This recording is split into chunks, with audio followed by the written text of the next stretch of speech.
Buenas noches, mi nombre es Juan Diego Nafal, estudiante de la Universidad Bicentenaria de Aragua, y a continuación les estaré hablando sobre las fuentes de las obligaciones. Las obligaciones pueden surgir de distintas fuentes y cada una establece el marco legal bajo el cual se originan. La ley. Algunas obligaciones son impuestas directamente por la ley, independientemente de la voluntad de las partes. Por ejemplo, obligaciones alimentarias entre familiares. Contratos son la fuente más común y resultan de acuerdos voluntarios entre las partes para crear derechos y deberes mutuos. Cuasicontratos, actos lícitos que generan obligaciones sin un acuerdo de voluntades específicos, como ocurren en la gestión de negocios ajenos, donde alguien administra sin autorización el negocio de otra persona. Delitos y cuasidelitos. Las obligaciones también pueden originarse de actos ilícitos en las que una persona debe resarcir el daño causado a otra, ya sea de manera intencional, que es el delito, o por imprudencia o negligencia, que es el cuasidelito. 2. El consentimiento. El consentimiento es esencial en el ámbito contractual. Consiste en un acuerdo de voluntades que manifiestan las partes para formalizar un contrato. Este consentimiento debe ser libre, no puede estar influido por coacción o intimidación, espontáneo. Las partes deben dar su consentimiento sin presiones indebidas, sincero y consciente, que las partes deben estar conscientes en los términos del contrato y las consecuencias de su cumplimiento. El consentimiento válido convierte el contrato en un acto jurídico efectivo, sin embargo, cualquier defecto en este puede anular el contrato. 3. Vicios del consentimiento. Para que el consentimiento sea válido debe estar libre de vicios que puedan alterarlo, tales como error, que es una percepción equivocada de la realidad sobre elementos esenciales del contrato, error de hecho o error de derecho. Dolo se presenta cuando una de las partes induce a la otra a aceptar el contrato mediante engaños o fraude, violencia o intimidación.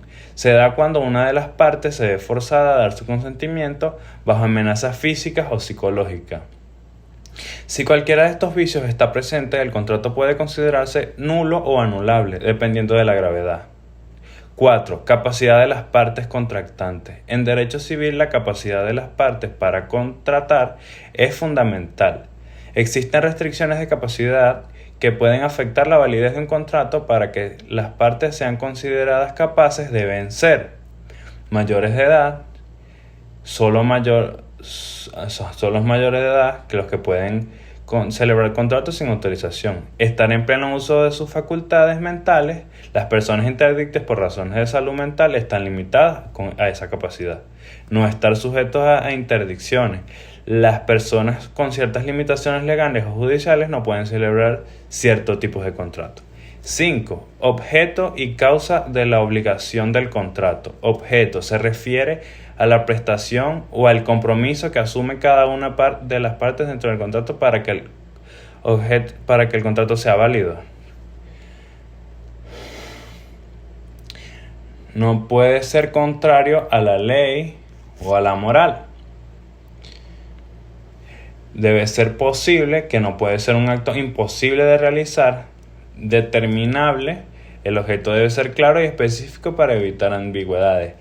Causa es la motivación o razón que justifica la existencia del contrato. La causa debe ser lícita y honesta. En términos simples, la causa en los contratos onerosos es el intercambio de prestaciones y en los gratuitos la intención de beneficiar a la otra parte. 6. Clasificación de las obligaciones.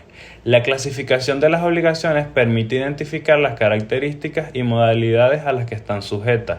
Algunas clasificaciones incluyen, según su objeto, que eso pueden ser la obligación de dar, la obligación principal de entregar una cosa o bien. Obligación de hacer consiste en realizar un acto o prestación.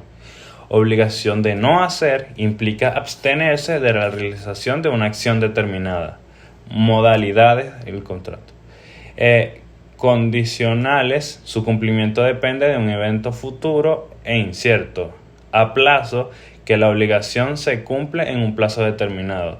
Sujeto a un modo implica una carga o condición particular a una de las partes. Pluralidad de sujetos, que vienen siendo las obligaciones solidarias, que están varias personas obligadas a cumplir una misma prestación y cada una responde por el tal.